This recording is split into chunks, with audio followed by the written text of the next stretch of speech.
My name's Cooper. I recently joined the investment team at Variant. Previously, I worked at Aztec, the layer 2 rollup, so I know them from a lot of that work. Do you guys want to quickly introduce yourselves and what you're working on? Yeah, so I am Ellie. I'm a researcher slash engineer at Espresso. Um, right now I'm mainly focusing on our marketplace, and then also I've been focusing on pre-confirmations. Hey everyone, I'm Cairo. I'm a contributor to Open Sampling Contracts, but I enjoy doing research on pre-confirmation protocols on my free time. So yeah, super excited to be here and looking forward. Yeah. Yeah. Ellie, do you want to take a stab just for context setting? What the fuck is a pre-confirmation? Yeah, so a pre-confirmation is basically a confirmation that you can get before finality on Ethereum. So this exists today. A lot of L2s will, like Arbitrum offers a pre-confirmation that you can most of the time trust, but it's not finalized on Ethereum. So there's a chance that it could, revert. You can also think of a pre-confirmation as like only waiting a couple of Ethereum blocks rather than waiting for full Ethereum finality. So the point of them is that they give you a lot better user experience. But then there's other things you can do with pre-confirmations, like cross-chain interop and things like that. Which we will talk more about, I'm sure. But thank you for defining it for us here. And the last thing we'll do to set the stage is, do you want to talk about what your project specifically is doing with respect to pre-confirmations? Okay, yeah. So Espresso is doing two different things. So there's two parts to Espresso. We have this marketplace and we have a finality gadget.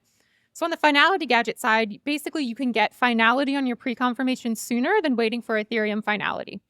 And so that's, for someone who maybe really needs the backing of finality because you're doing like a large trade, you can get that finality much quicker. And then there's the marketplace aspect. And the marketplace is basically deciding who gets to sequence transactions for different L2s. And whomever gets to sequence these transactions can then offer pre-confirmations. So it's kind of making a competitive market to who gets the right to give pre-confirmations to users. That makes sense. And Cairo, what have you been working on? Yeah, I don't have any specific product to shield, but yeah, I've been working on like some early designs for basically running pre-confirmations protocol as an ABS within EigenLayer. And also, taking a look and giving feedback on the Bolt protocol from Chainbound, and also what Nethermind's been working on with Tycho, the L1 based rollup. So yeah, just in general, giving feedback and researching for fun. Yeah. It makes sense to me why Ellie's excited about pre-confirmations. She obviously works at Espresso, but what got you excited in the beginning? Like, you said you contributed to Open Zeppelin contracts in the past. Yeah, I think we have been super interested in precoms, especially because we were working with Tycho on the L1 based rollup. I think we realized that the applications for precoms are mostly they work really well for base rollups, but not necessarily well for other generic use cases. And the reason is that if you want to do a swap or if you want to give a guarantee on a specific, let's say cross-chain transfer or anything like that, that interacts with many contracts and it creates like a dependency on the state. So it increases complexity a lot, not only for the users, but also for the validators that want to run, pre-confirmations or want to offer pre-confirmations. So we decided to focus a bit more on the specific application for base rollups instead of general use cases. So yeah, I've been focusing on that mainly. That makes sense. For those that don't know, Tycho is a based rollup that's actively in production now, and it's pretty cool. From maybe a user experience perspective, like why do users care about pre-confirmations? Why do application developers, why do our customers or our customers' customers care about pre-confirmations?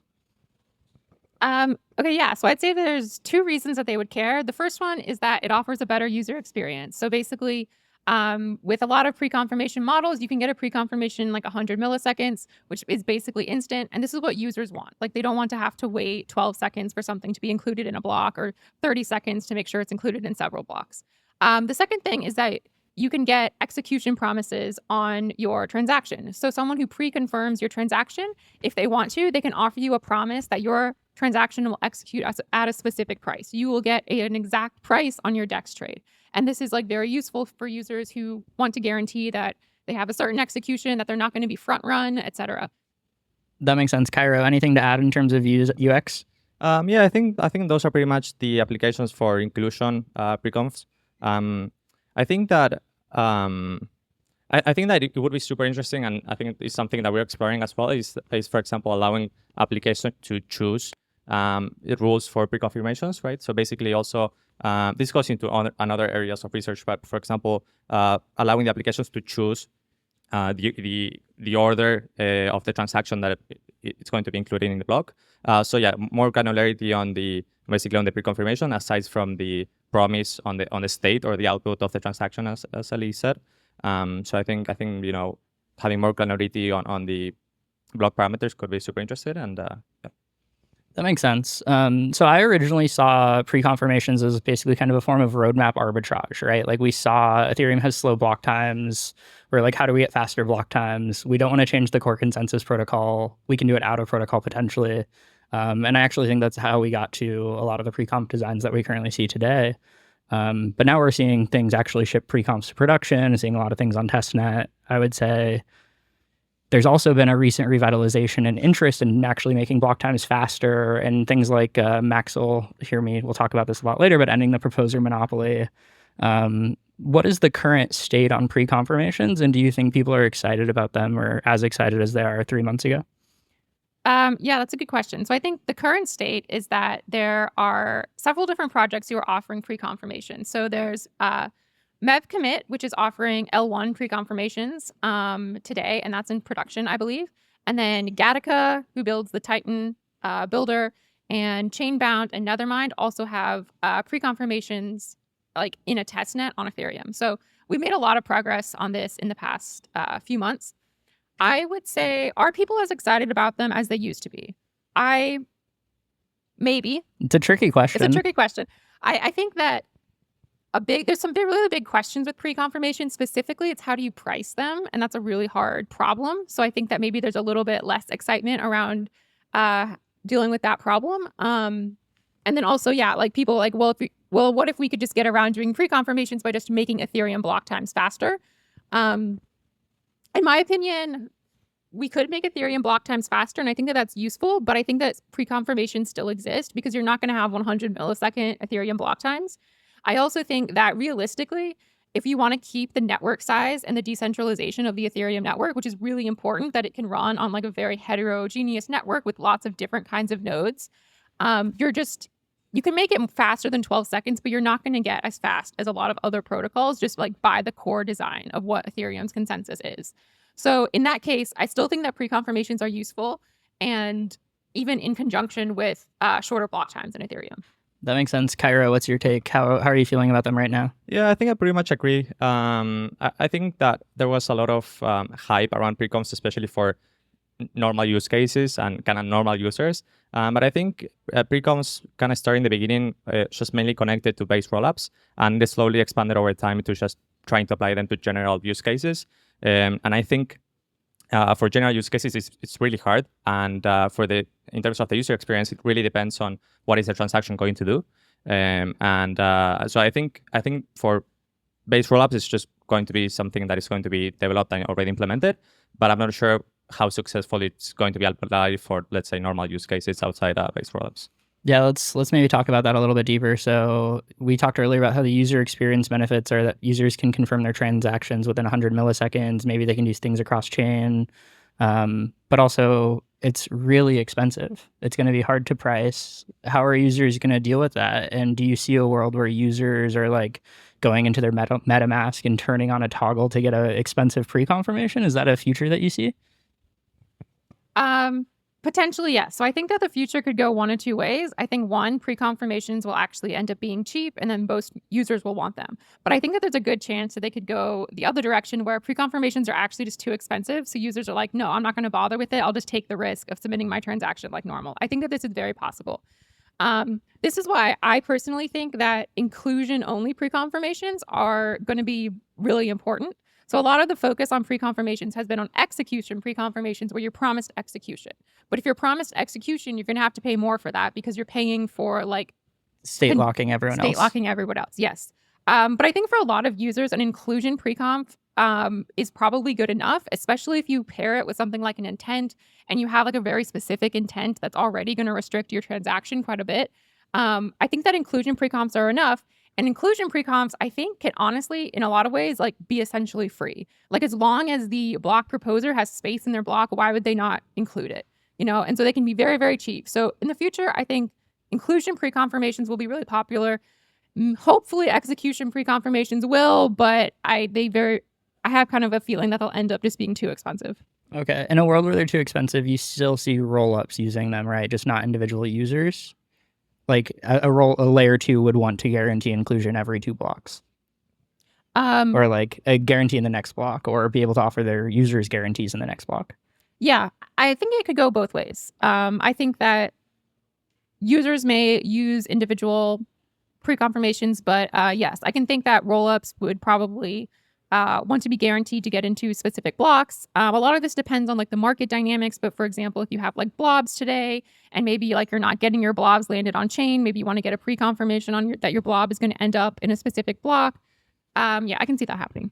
That makes sense. Cairo, you have anything to add there? Yeah, no, I think I do think that from the validator perspective, inclusion precoms are pretty straightforward because you're just guaranteeing the inclusion in a given block. I think it's only the cost of opportunity of including that transaction versus other transactions that could benefit the validator more in the sense of receiving like higher fees. But that should be priced in, right? I do think that execution preconfirmations are really complex for the validator, and if you're going to give a guarantee that a transaction is going to result in certain state, it just limits the scope of the blocks that you can build and propose a lot. So it adds a lot of complexity for the validator, and also there's the state can change between the block that you're going to propose in, let's say, 5 blocks in the future versus the block that the current time that you're giving the preconfirmation, right? So there's kind of room for things to change that are not under the control of the proposer. Those type of precoms get really complex. That makes sense. And I do agree that the consensus is trending that we're going to get inclusion pre-confirmations, pretty widely adopted. But I think that one of the things that people were touting pre-confirmations for was basically being able to send transactions cross L2s. Basically, if you have, a single proposer that has a monopoly right to my L2, your L2, and Ethereum at the same time, they can guarantee all of our transactions land. Do you think that transaction inclusion pre-confirmations is sufficient to provide that user experience to people? Like, would a pre-confirmation of inclusion in the next block give you sufficient guarantees that from a UI you could actually display a cross-chain swap? Or do you have to have the execution guarantees? For the sake of fairness, I'm going to have Cairo answer first. Well, I think it depends, right? I mean, from the user perspective, you can get a inclusion pre-confirmation, but it's just inclusion. It could potentially revert, right? So let's say that you want to do a certain cross-chain swap. Yeah, in my head, you need execution confirmations in order to do a genuine cross-chain swap, confidently. I think it depends, to be honest. I think you can have, let's say, an inclusion transaction, a swap that has a lot of slippage. So you're accounting for that potential change of the state with the slippage, because you don't necessarily want to have I don't necessarily want to receive 100 USDC for a swap. I could receive 80, and that's fine. So that's I think there's room, overlapping room between those two precoms. Okay, there'll be a trade-off space. Yeah. And I think one of the last questions I have here is, do you think that pre-confirmations will be a winner-take-all market in the sense that there's a strong network effect of getting a lot of validators to use your specific pre-confirmation system over another's? From a roll-up perspective, you want to use a pre-confirmation who has access to a lot of L1 validators to get L1 inclusion. So do you see, how do you see the marketplace playing out? Do you see it being winner-take-all? Do you see someone doing pre-conf abstraction? What's going to happen there? I think in my opinion, it's super likely that that's going to happen. And the main reason is that all of the protocols or teams that are working on precoms, they have their own implementation approach. And so whatever team succeeds the most, that's going to be kind of the normal, let's say, interface to use. And I think there's a lot of network effects, not only on, basically what validators, for example, run Agile layer and then can run certain, protocols, but also there's a lot of work and dynamics on the wallet experience. Those teams that are able to, let's say, implement or connect with a MetaMask will obviously unlock more users versus others that have to use an RPC or require more modifications from the user perspective. So I think it's likely. I think it depends a lot on the use case. I think Nethermind, that they're collaborating with Taiko, that's obviously going to give a lot of usage to their own pre-conf protocol. Maybe other ones Chainbound, which are working on more generic precoms, I think that maybe they're going to target a different user base. So I don't think all of them are targeting the same user base, but yeah. Yeah, Ellie, I'm curious your take. Yeah, I don't think it's necessarily going to be a winner-take-all market for a few reasons. So, like Cairo said, the different projects can offer different kinds of pre-confirmations, and users, one might, if you're just looking for like an inclusion pre-conf, maybe use one protocol, but if you're looking for an execution pre-conf, maybe use another protocol. I also think that just because of like pricing, that whichever protocol can offer the best pricing and be competitive will be the one that people want to use. And so I think that a bunch of protocols can compete to kind of always have to lower their prices on these pre-confirmations. So I think that it could actually be a pretty competitive market.